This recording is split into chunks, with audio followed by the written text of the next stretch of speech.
नमस्कार। Endless study point पर आप सभी का स्वागत है। तो आज मैं आप सभी के सामने भारत को जानो का 4th चैप्टर भारतीय इतिहास लेकर आप सभी के सामने प्रस्तुत हुई हूँ। तो आइए बिना देरी के शुरू करते हैं।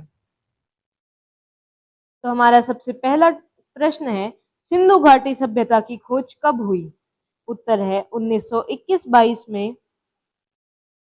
ये जो सिंधु घाटी सभ्यता थी इसकी खोज हुई थी। ये कांस्य युग की जो सभ्यता थी ये वो थी, और ये मेसोपोटामिया, मिस्र, चीनी सभ्यता की समकालीन थी। प्रथम नगरीय क्रांति की अवस्था भी इसमें मिले। मीन्स जो प्रथम नगरीय क्रांति थी, पहले जो सभ्यताएं होती थी उसमें जो ग्राम होते थे उनके रूप में बसी होती थी। यहाँ पर अर्बनाइजेशन होना शुरू हुआ था, और ये विश्व की सबसे प्राचीनतम सभ्यता भी है। और जॉन मार्शल के निर्देशन में सर्वप्रथम हड़प्पा स्थल की खोज के कारण, मीन्स जो जब जॉन मार्शल थे उनके जो निर्देशन में, मीन्स उनके अंडर जो जहाँ पर खुदाई हुई थी तो वो जगह मिली थी हड़प्पा। तो इस वजह से इसका नाम रख दिया गया हड़प्पा सभ्यता। और कार्बन और रेडियो डेटिंग, जो रेडियो डेटिंग होती है, जो C4 मीन्स कार्बन की फॉर्म होती है, तो उससे हमें पता चलता है कि ये किस काल की थी। तो ये 2350 ईस्वी पूर्व, ईसा पूर्व से लेकर 1750 ईसा पूर्व तक की थी। ठीक है।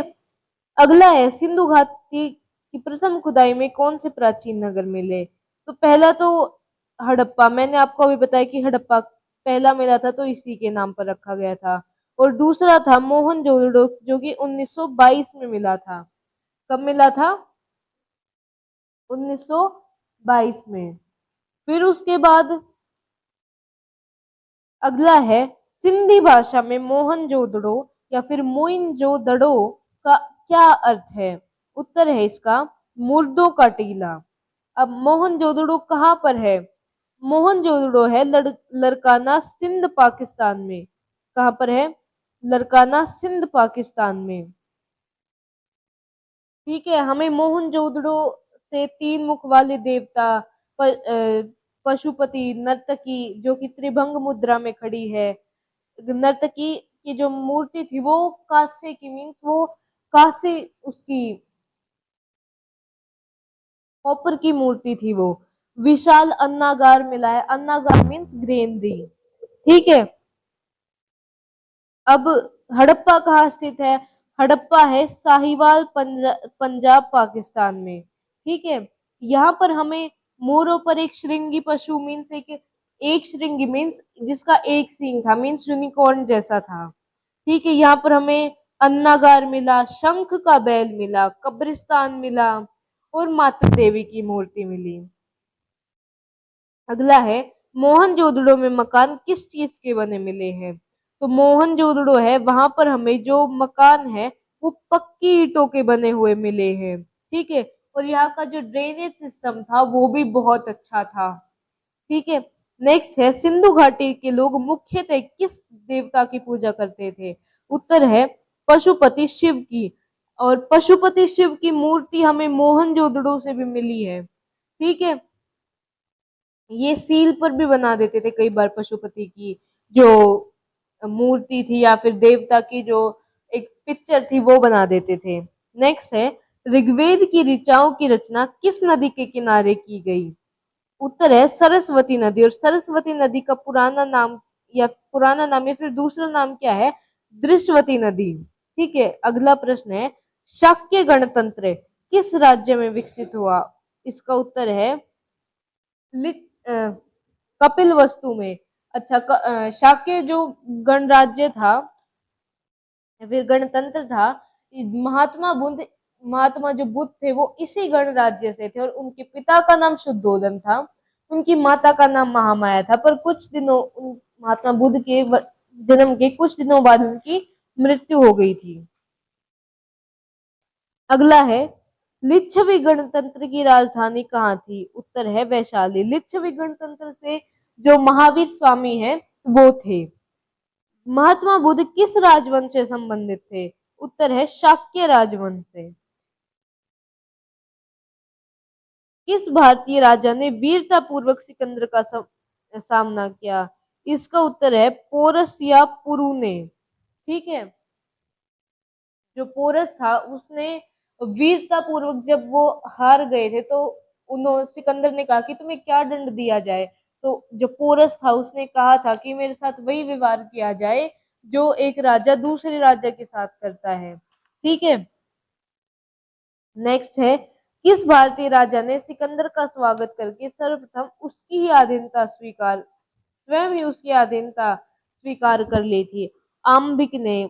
जैसे जो आम्बिक था, जब सिकंदर भारत में प्रवेश किया तो जो आम्बिक था उसने बहुत आवभगत की उसकी, और खुद ही उसकी अधीनता स्वीकार कर ली।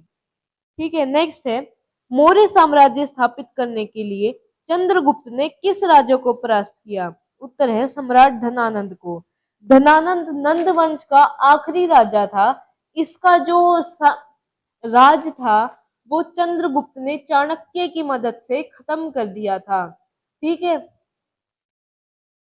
और जो ये धनानंद था ये उस टाइम मगध का राजा था, और इसके पास जो सेना थी उसमें 2000 हाथी थे। ठीक है, और इसी वजह से जो सिकंदर था वो डरकर वापस चला गया था, उसने जो अपना विजय अभियान था वो आगे नहीं चलाया। ठीक है, नेक्स्ट है, बुद्ध के उपदेशों के प्रारंभिक 3 ग्रंथों को क्या कहा जाता है? मीन्स वो ग्रंथ जिसमें जो महात्मा बुद्ध है उनके जो उपदेश है वो किन में संकलित है? तो इसका उत्तर है जो त्रिपिटक है उनमें। ठीक है, त्रिपिटक, त्रिपिटक कौन कौन से हैं? सुत पिटक, विनय पिटक और अभिधम पिटक। सुत पिटक था वो जब पहला जो बौद्ध संगति हुई थी, पहली बौद्ध संगति हुई थी राजगृह में अजात शत्रु के काल में। इसका जो अध्यक्ष था वो था महाकश्यप, और सुत पिटक की रचना आनंद, जो कि महात्मा बुद्ध के एक शिष्य थे, उनके द्वारा की गई थी। और उपाली जो वो भी महात्मा बुद्ध के शिष्य थे, उन्होंने विनय पिटक की रचना की थी। और जो अभिधम पिटक है वो कुंडलवन कश्मीर में कनिष्क के शासक में हुआ था, और अश्वघोष इसका उपाध्यक्ष था, वसुमित्र अध्यक्ष था। ठीक है, तो इसमें बौद्ध धर्म 2 संप्रदायों में बट गया था, और अभिधम पिटक पाटलिपुत्र अशोक के काल में और मोगलीपुत्र तिस था जब अध्यक्ष था। और अभिधम जो पिटक था इसकी भी रचना किसने की थी? मोगलीपुत्र तिस ने ही की थी। और ये बहुत ज्यादा इंपॉर्टेंट है, ये एग्जाम्स में पूछा जा सकता है। नेक्स्ट है, महात्मा बुद्ध का मगध किस शासक के काल में स्वर्गारोहण हुआ? स्वर्गारोहण मीन्स उनका जो उनकी जो मृत्यु थी वो कब हुई? तो वो हुई थी उनकी अजात शत्रु के काल में। और अजात शत्रु के काल में और क्या हुआ था? जो पहली बौद्ध संगति थी वो हुई थी। प्राचीन राज्य अवंती की राजधानी का नाम बताएं। इसका उत्तर है उज्जैन। क्या है? उज्जैन। अच्छा, और अवंती और क्या था? अवंती एक महाजनपद भी था। ठीक है, और इसकी जो राजधानी थी वो उज्जैन और माहिष्मती थी। ठीक है, नेक्स्ट है, प्रथम बौद्ध परिषद की बैठक किस राजा के शासनकाल में संपन्न हुई? उत्तर है अजात शत्रु। ये मैंने आपको पहले ही भी बताया था। नेक्स्ट है, चंद्रगुप्त मौर्य की राजधानी कहाँ थी? जो चंद्रगुप्त की मौर्य की राजधानी थी वो थी पाटलिपुत्र बिहार में। पाटलिपुत्र बिहार में। और पाटलिपुत्र अब कहाँ पर है? मीन्स अभी फिलहाल नाम क्या है पाटलिपुत्र का? अभी फिलहाल नाम है पटना। जो पटना वाले एरिया है वही था उस टाइम का पाटलिपुत्र। नेक्स्ट है, चंद्रगुप्त मौर्य ने किसके दिशा निर्देशन में अपने साम्राज्य की स्थापना की? इसका उत्तर है चाणक्य या कौटिल्य। ठीक है, जो चाणक्य था उसका दूसरा नाम एक विष्णुगुप्त भी था। ठीक है, तो जब सम्राट क्या हुआ कि जब सिकंदर ने आक्रमण किया था तो तब उस टाइमिंग जो धनानंद था, उसके पास इन्होंने कहा था कि जो पश्चिम के राजा है उनकी मदद करो। धनानंद ने क्या किया कि जो चाणक्य था उसका अपमान किया था, और तब चाणक्य ने नंद वंश को खत्म करने का बीड़ा उठाया था। ठीक है, नेक्स्ट है, चंद्रगुप्त ने किस विदेशी आक्रमणकारी को परास्त कर उसकी पुत्री से विवाह किया? तो इसका उत्तर है सेल्यूकस। नेक्स्ट है, ग्रीक यात्री मैक्सथनीज किस किस किस सम्राट के राज्य में भारत आया? इसका उत्तर है चंद्रगुप्त मौर्य। जो सेल्यूकस था, इसका एक कह सकते हैं एक दूत टाइप में मैक्सनीज आया था यहाँ पर। नेक्स्ट है, वर्तमान अफगानिस्तान का महाभारतकालीन नाम क्या था? इसका उत्तर है गांधार। क्या है? गांधार।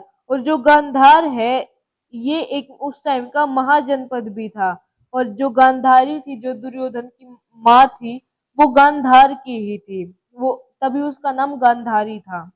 ठीक है, सम्राट, अच्छा, जो शकुनी था उनका मामा, उस टाइम गांधार का राजा या फिर राजकुमार कह सकते हैं आप, वो था। सम्राट अशोक के पिता का क्या नाम था? तो सम्राट अशोक के पिता का नाम था बिंदुसार। क्या नाम था इसका? बिंदुसार। बौद्ध धर्म के प्रचार के लिए भेजी गई सम्राट अशोक की पुत्री का नाम बताओ। इसका उत्तर है संघमित्रा। अच्छा, संघमित्रा इन्हें श्रीलंका भेजा गया था, और जो गया में जो बोधि वृक्ष है ना, उसकी कुछ जो डालियां थी वो ये ले जाकर और चीन में लगा, सॉरी, श्रीलंका में इन्होंने उन्हें लगा दिया था। और फिर उसके बाद क्या हुआ था कि जो गया में जो पेड़ों किसी आपदा की वजह से वो जल गया था, तो श्रीलंका से यहाँ पर वो उसकी पेड़ की डालियां लेकर आई, तो अब दोबारा से जो बोधि वृक्ष है वो उपजा। ठीक है, नेक्स्ट है, बौद्ध धर्म के प्रचार के लिए सम्राट अशोक ने अपने किस पुत्र को विदेश भेजा? उत्तर है महेंद्र। महेंद्र संघमित्रा, ये दोनों श्रीलंका ही गए थे। हाँ, एक बार इजिप्ट भी गए थे। मौर्य वंश के राज्य को किसने समाप्त किया? इसका उत्तर है पुष्यमित्र शुंग। किसने किया? पुष्यमित्र शुंग। अच्छा, शुंग वंश की स्थापना भी इन्होंने की थी। जो अंतिम सम्राट था ना, ये रहा क्वेश्चन भी है, मौर्य वंश का अंतिम सम्राट कौन था? इसका आंसर है बृहद्रथ। तो जो बृहद्रथ का सेनापति था ये पुष्यमित्र शुंग, तो पुष्यमित्र ने क्या किया? इनकी हत्या की और खुद राजा बन बैठे और शुंग वंश की स्थापना कर दी। नेक्स्ट है, सांची स्तूप किस राजा के शासन के दौरान बनवाया गया? इसका उत्तर है अशोक के शासन के दौरान। गुप्त वंश का प्रथम सम्राट कौन था? गुप्त वंश, ठीक है, एक चंद्रगुप्त था, वो मौर्य वंश का था, और गुप्त वंश में दो चंद्रगुप्त है, चंद्रगुप्त प्रथम और चंद्रगुप्त द्वितीय। ठीक है, तो संस्थापन किया था इसका चंद्रगुप्त प्रथम ने। नेपोलियन की तुलना प्राचीन भारत के किस सम्राट से की जाती है? तो इसका उत्तर है समुद्रगुप्त से। समुद्रगुप्त जो था, इनकी जो सिक्के थे उन पर ये वीणा बजाते हुए मुद्रित किए गए थे। ठीक है, और इन्होंने नर्मदा के पार अपना अभियान भी चलाया था, पर फिर उसके बाद एक राजा थे जो हम आगे पढ़ेंगे, उन्होंने इनका जो अभियान था वो रोक लिया। ठीक है, अगला प्रश्न है, गुप्त साम्राज्य का स्वर्ण युग किस शासक के काल को कहा जाता है? तो वो कहा जाता है चंद्रगुप्त द्वितीय या विक्रमादित्य के काल में। जो विक्रमादित्य थी, वो इसकी उपाधि, एक उपाधि हुआ करती थी, और भारत का जो आखिरी विक्रमादित्य था वो था हेमू, जो कि दिल्ली का आखिरी हिंदू शासक भी था। ठीक है, अगला है प्रश्न नंबर 33। महान कवि कालिदास किस राजा के समकालीन थे?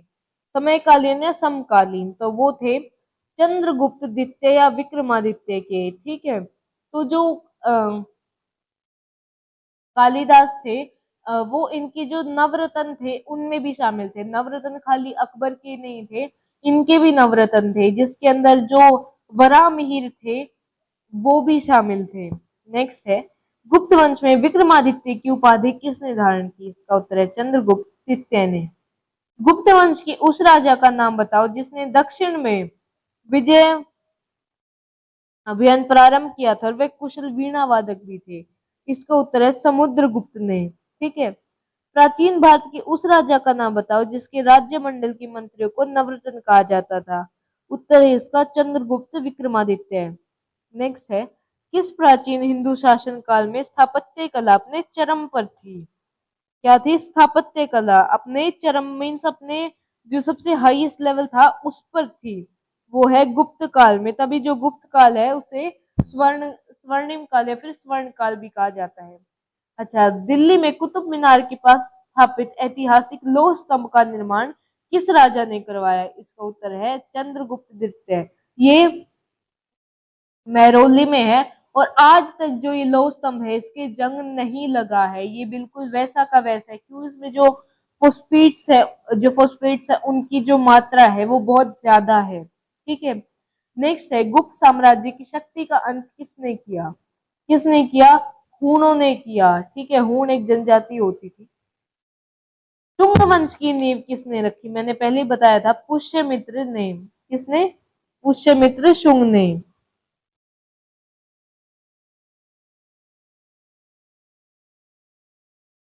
नेक्स्ट है, शुंग वंश के बाद वंश किसने संभाला?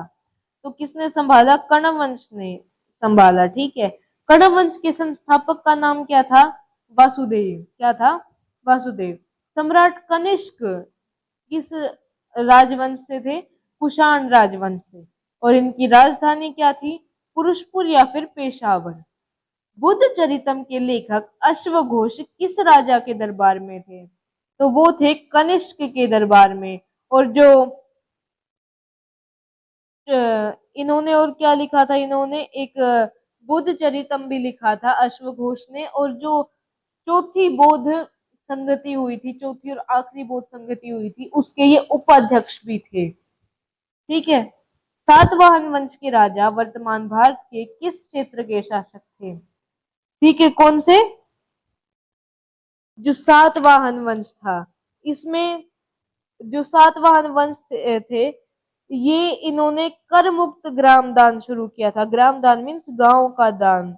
इनकी राजकीय भाषा थी प्राकृत और इनकी लिपि थी ब्राह्मी। ये इनकी जो जाति थी वो ब्राह्मण थी और ये पितृसत्तात्मक, जो पितृसत्तात्मक मीन्स संपत्ति के अनुसार, मीन्स जैसे संपत्ति है तो वो बेटों को ही मिलेगी। और मातृ सत्तात्मक कैसे थे? नाम के आगे ये माता का नाम लगाते थे। और इनकी जो वर्ण व्यवस्था थी वो भी नॉर्मल ही थी, मीन्स इनमें भी 4 ही वर्ण थे। ठीक है। तो ये वर्तमान आंध्र प्रदेश और महाराष्ट्र के थे। नेक्स्ट है, बर्बर हूण हूण राजा मिहिरकुल का राज्य किसने समाप्त किया? तो इसका उत्तर है मालवा नरेश यशोवर्धन और मगध नरेश बालादित्य ने। ठीक है। थानेश्वर तथा कन्नौज का राज्य संभालते हुए हर्षवर्धन की आयु क्या थी? तो ये थी 16 वर्ष की आयु। मीन 16 वर्ष की आयु में जो हर्षवर्धन थे उन्होंने थानेश्वर और कन्नौज का राज्य संभाल लिया था। ठीक है। और ये थानेश्वर कहाँ पर है? फिलहाल हरियाणा के कुरुक्षेत्र में है। ठीक है। नेक्स्ट है, हर्षवर्धन की नर्मदा से आगे की दक्षिण की विजय को किसने रोका? इसका उत्तर है पुलकेशन द्वितीय ने। ठीक है। पुलकेशन द्वितीय ने इनकी जो नर्मदा से आगे की विजय थी इसको रोक दिया था। अगला प्रश्न है, जो चीनी यात्री हेनसांग था वो किसके काल में भारत आया था? हेनसांग एक चीनी यात्री था। तो इसमें पूछ रखा है कि वो किसके काल में भारत आया था। तो वो आया था इसमें हर्षवर्धन के काल में। किसके काल में? हर्षवर्धन के काल में। और हर्षवर्धन के काल में किस विश्वविद्यालय ने प्रगति की? नालंदा विश्वविद्यालय ने। ठीक है। नालंदा विश्वविद्यालय ने। अच्छा, और ये और एक वो है कि जो ये है हर्षवर्धन है वो राजा कैसे बना? तो इसका जो भाई था राज्यवर्धन, उसकी हत्या के बाद 16 वर्ष की आयु में क्या बन गए थे, राजा बन गए थे। ठीक है, और ये किसके उपासक थे, शिव और सूर्य के उपासक थे। और इन्होंने 3 पुस्तकों की भी रचना की थी, एक तो नागानंद, रत्नावली और प्रियदर्शिका। ठीक है, और जो हेनसांग आया था उसने क्या किया था, वो 15 वर्षों तक रहा था, और जो नालंदा विश्वविद्यालय है उसमें उसने पढ़ाई भी की थी। और कहा जाता है कि जो हर्षवर्धन की जो सेना थी उसमें 60,000 हाथी, 1 लाख घोड़े थे। ठीक है, मीन्स बहुत ही विशाल सेना थी। और हर्ष खुद को राजपुत्र कहा करता था, और शीलदित्य इसने अपना उपनाम रखा था। ठीक है, हिमसंग के अनुसार सम्राट हर्षवर्धन प्रत्येक छठे वर्ष कहाँ पर अपना सर्वस्व दान कर देते थे, तो प्रयागराज के कुंभ में ये अपना सर्वस्व दान कर देते थे। चालुक्य राजा पुलकेशन द्वितीय को किसने परास्त किया तथा मार डाला, किसने किया, पल्लव राजा नरसिंह वर्मन प्रथम ने। देखो जो पुलकेशन द्वितीय कौन था, जिसने हर्षवर्धन की नर्मदा के पार की विजय को रोका था। ठीक है, तो उसने उसको नरसिंह वर्मन जो कि एक पल्लव राजा था उसने मार डाला था। अगला प्रश्न है, एलोरा का कैलाश मंदिर किसने बनवाया, किसने बनवाया, राष्ट्रकूट राजा कृष्ण प्रथम। ठीक है, किसने बनवाया, राष्ट्रकूट राजा। राष्ट्रकूट एक वंश था जो कि सेंट्रल इंडिया का एक राजवंश था, और ये पहले क्या थे, ये पहले ब्राह्मण थे। और जो दंती दुर्ग था उसने क्या किया, उसने एक हिरण्यगर्भ नाम का एक यज्ञ होता है, अनुष्ठान होता है, उसे करवाकर और ये क्षत्रिय बन गए थे। ठीक है, हिरण्य गर्भ का मतलब होता है गोल्डन वोम्ब। असम का सबसे प्राचीन नाम क्या है, प्रयाग ज्योतिषपुर, और इसका अर्थ क्या होता है, नवग्रह मंदिर। ठीक है, कामरूप के उस राजा का नाम बताओ जिसके शासनकाल में हेनसांग भारत आया था। अच्छा, उस टाइम जो पूरे भारत पर जो मेनली जो रूल कर रहे थे वो थे हर्षवर्धन, और ये बहुत ज्यादा प्रतापी थे। और जो कामरूप के राजा थे उस टाइम वो थे भास्कर वर्मन। ठीक है, नेक्स्ट है, पश्चिम भारत में राष्ट्रकूट वंश की स्थापना किस राजा ने की, तो मैंने आपको पहले ही बता दिया कि दंती दुर्ग ने की। ठीक है, किस राजा के शासनकाल में पल्लव वंश का सर्वाधिक विकास हुआ, नरसिंह वर्मन के काल में। ठीक है, अच्छा, पल्लव वंश का अंत किसने किया, पल्लव वंश का अंत किया चोल शासक अपराजित ने। ठीक है, पल्लव की शक्ति का केंद्र कौन सा था, पल्लवों की शक्ति का केंद्र था काशीपुरम। चोल राजवंश की प्रथम राजधानी कौन सी थी, चोल राजवंश की प्रथम राजधानी थी उरेयूर। ठीक है, अच्छा, भारत पर आक्रमण करने वाला प्रथम अरब या मुस्लिम शासक कौन था, मोहम्मद बिन कासिम 1712 ईस्वी में। ठीक है, कब, 1712 ईस्वी में। और जो ये लोग थे ये मेनली कहाँ से आक्रमण करते थे, ये करते थे जो सिंध वाला एरिया है ना, जो आज का जो पाकिस्तान में है फिलहाल, तो अभी सिंध जो राजस्थान और गुजरात से मिलता हुआ एरिया है वहां पर। अच्छा, मैं कुछ और आपको बता दूं पल्लव वंश के बारे में। पल्लव वंश था, इसके जो संस्थापक थे वो थे सिंह वर्मा। ठीक है, और इनकी जो राजभाषा थी वो थी तमिल, धर्म था इनका वैष्णव धर्म। ठीक है, अच्छा, जो पल्लव है, पल्लव का शाब्दिक अर्थ तो होता है लता हिंदी में अगर देखें तो, लेकिन तमिल में इसका अर्थ होता है डाकू। क्या होता है, डाकू।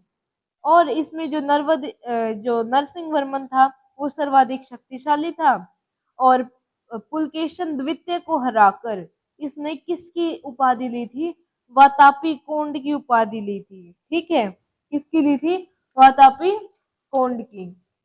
नेक्स्ट है, मैं आपको राष्ट्रकूटों के बारे में और बता दूं। संस्थापक दंती दुर्ग मैंने पहले ही बता दिया था। ये जो थे ये गुरुड़ और शिव और विश्व के आयुधों का प्रयोग शासकीय मुद्राओं पर करते थे। ठीक है, और ये क्या थे? इनसे पहले मैंने आपको बताया था कि जो राजा था उसको दंतीदुर्ग ने मार दिया था। तो इनसे पहले जो बादामी जो चालुक्य थे, इनके ये सामंत हुआ करते थे, पर दंतीदुर्ग क्या था? ये वहां का सेनापति था। ठीक है। और जो चोल राजवंश था, चोल राजवंश के जो संस्थापक थे वो थे विजयालय। वास्तविक संस्थापक कौन था? वो था राजा राज प्रथम। ठीक है। और इनकी पहली राजधानी उदयपुर रही थी। ठीक। इनका जो राष्ट्रीय चिन्ह था वो था बाघ। राजधानी थी तंजौर, जो बाद में राजेंद्र प्रथम ने बनाई थी। और फिर जो कांचीपुरम को इसकी उपराजधानी बना दिया गया। नेक्स्ट क्वेश्चन है, भारतवर्ष में कौन से भाग में अरब आक्रमणकारियों ने सर्वप्रथम आक्रमण हुए? मैंने आपको पहले ही बताया था, सिंध में। कहाँ हुए थे? सिंध में। नेक्स्ट है, किस फारसी विद्वान ने भारत को धरती का स्वर्ग कहा है? तो अमीर खुसरो ने। ठीक है। भारत में तांबे के सिक्के सर्वप्रथम किस सुल्तान ने चलवाए? तो ये चलवाए थे अल्तमश या फिर इल्तुतमिश ने। ये थे गुलाम वंश के शासक थे ये। ठीक है। और इनकी जो पुत्री थी रजिया बेगम, वो दिल्ली सल्तनत की, या फिर जो भी अपना जो मिडविल जो भी काल है, जो मुगल थे, ये खिलजी थे, मीन्स इन सब में ये अकेली महिला शासिका थी। ठीक है। नेक्स्ट क्वेश्चन है, कौन सी जनजाति के नाम पर प्रदेश का नाम असम पड़ा? तो असम अहोम जाति के कारण इसका नाम पड़ा है। पाल वंश जो कि बंगाल में संस्थापित था, उसका जो संस्थापक था वो था गोपाल। और सर्वोत्कृष्ट शासक था धर्मपाल। अच्छा, जो मगध में जो विक्रमशिला इनका जो शासन था ना, वो कहाँ कहाँ था? पहला तो इनका शासन बंगाल में था। ठीक है। ये कुछ एरिया इनका इन्होंने जो मगध का था, कुछ एरिया इनका वहां पर भी था। ठीक है। ठीक है। तो इसमें क्या था, जो विक्रमशिला था वो धर्मपाल ने संस्थापित किया था। अच्छा, जो पाल वंश में जो गोपाल था वो बौद्ध अनुयायी था। ठीक है। और इसने उदानपुरी मीन्स बिहार की जो स्थापना थी वो की थी। और जो धर्मपाल है उसको बंगाल की जनता ने शासक बनाया था। ठीक है। अब इसके अगर क्रोनोलॉजी पढ़े तो सबसे पहले थे गोपाल, गोपाल के बाद धर्मपाल, धर्मपाल के बाद देवपाल, फिर उसके बाद महिपाल प्रथम, फिर उसके बाद मदनपाल जो कि इसके अंतिम शासक थे। फिर उसके बाद अच्छा, एक और जो राष्ट्रकूट थे, प्रतिहार वंश था, और जो पाल वंश था, इनके बीच जो गैंगेटिक प्लेन्स है वहां वाले एरिया पर इनका त्रिपक्षीय संघर्ष चलता था। मीन्स उस वाले एरिया पर इनकी हमेशा लड़ाई होती थी। ठीक है। नेक्स्ट है, अच्छा एक ये और क्वेश्चन है कि इसमें जो सर्वाधिक प्रतापी राजा कौन था पाल वंश का? वो था देवपाल। और इन्होंने जो मिहिर भोज है, मीर भोज में जो राजा भोज है, उन्हें भी पराजित किया था। ठीक है। और जो अरब यात्री सुलेमान था, इसने पाल साम्राज्य को रहूमा कहा था। ठीक। नेक्स्ट है सेन वंश। सेन वंश के संस्थापक का नाम था सामंत सेन। सर्वोत्कृष्ट राजा थे इनके विजय सेन, और अंतिम शासक थे इनके लक्ष्मण सेन। ठीक है। तो अ, इनके बारे में एडिशनल इंफॉर्मेशन है, जो संस्थापक थे वो थे सामंत सेन। सामंत सेन के बाद आया बल्लाल सेन, जो कि एक प्रबुद्ध शासक था, और उपाधि ली थी इसने गोंडेश्वर की। ठीक है। और ये दान सागर और अद्भुत सागर नाम की दो खगोल विज्ञान के ग्रंथों की रचना भी की थी। ठीक है। फिर आए लक्ष्मण सेन।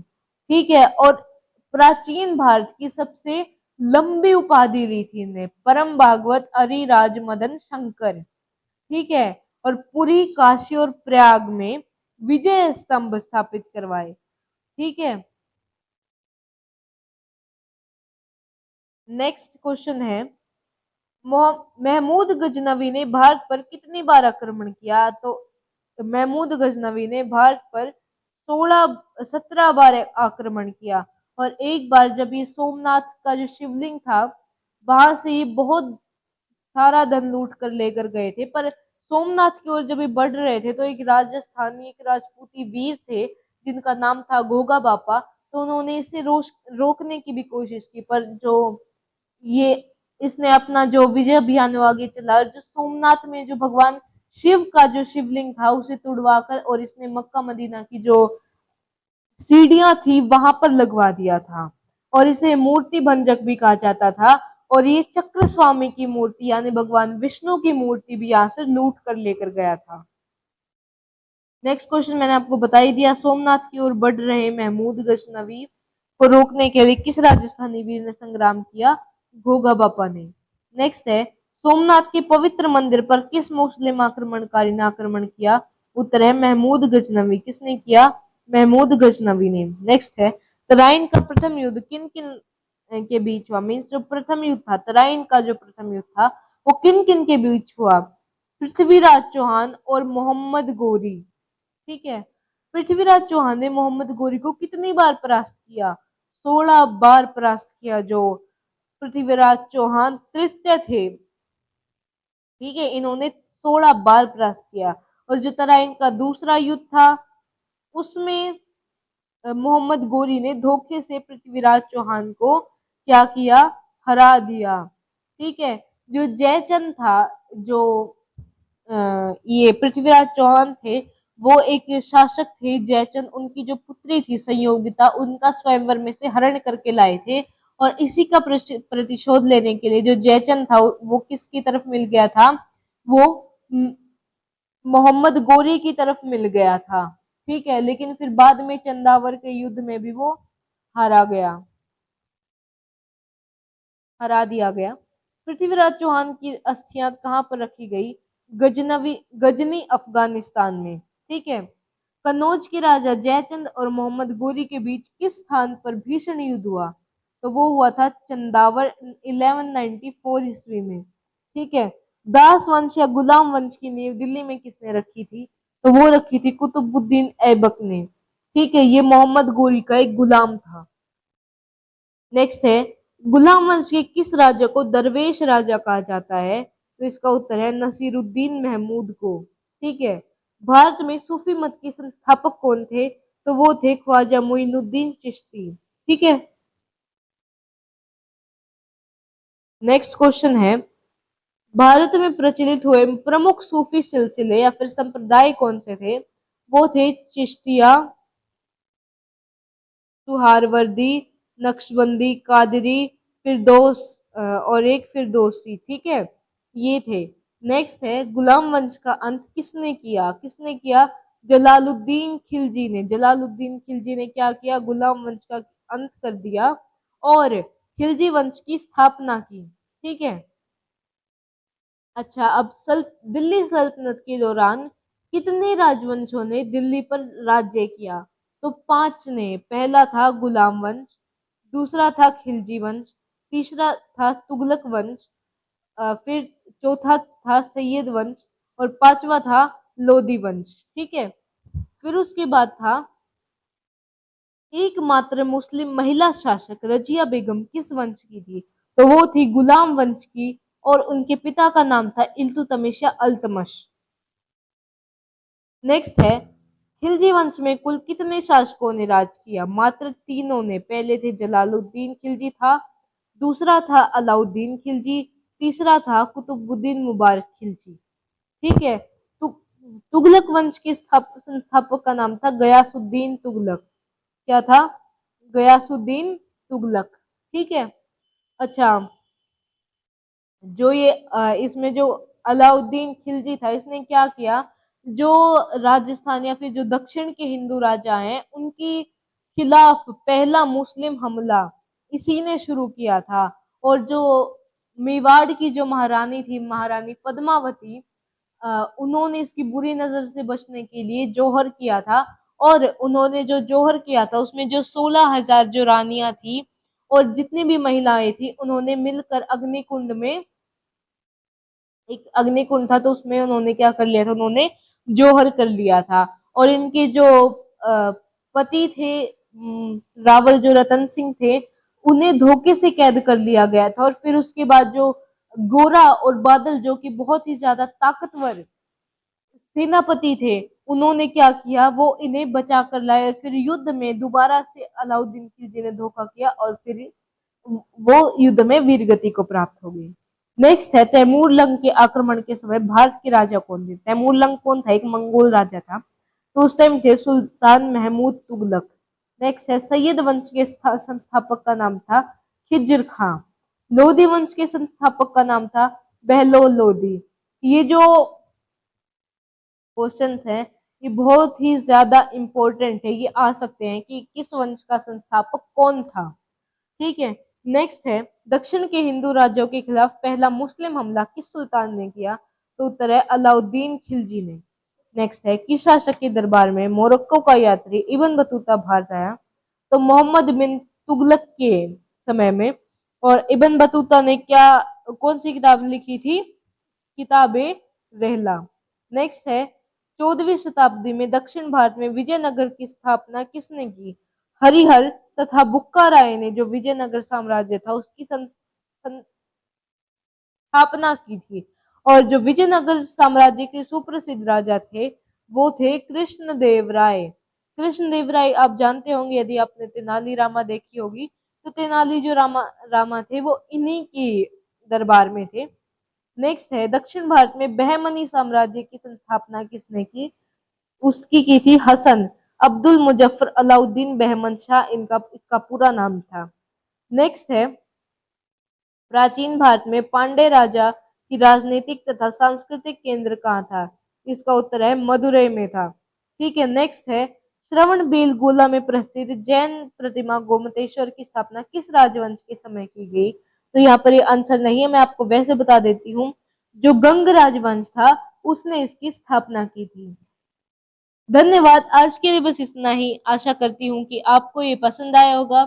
इसी चैप्टर का पार्ट 2 मैं जल्दी ही लेकर आऊंगी। धन्यवाद।